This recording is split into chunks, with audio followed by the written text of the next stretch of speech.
An extraordinary week for the newspaper industry, with the Royal Charter-based regulation system now up and running. You were part of the whole campaign to achieve this. Can I ask, first of all, whether you think the thing is now a done deal? It's over, you've won?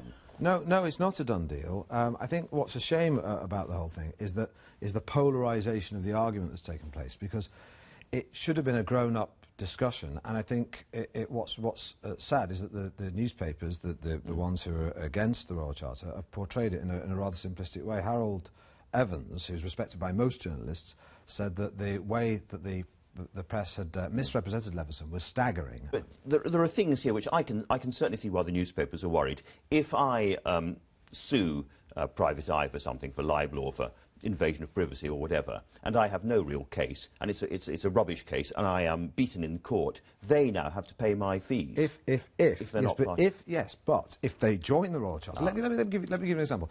If Private Eye, back in the day, had been a member of the self-regulation that the Royal Charter is proposing, if they'd been a member of that, back in the day when they were sued by James Goldsmith, who nearly bankrupted them, and they had to capitulate at the 11th hour. Had they been a member of that, they would have been protected. Do you think there's any chance of the big newspaper groups coming under the Royal Charter now, or do you think that the argument is so angry, so bitter, it's never going to be resolved?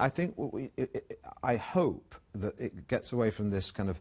it's become sort of an atrocious war now, rather than a grown-up conversation, and I hope we can go beyond that. Because it's what the public want. There's been a vote in Parliament, who are our democratic representatives.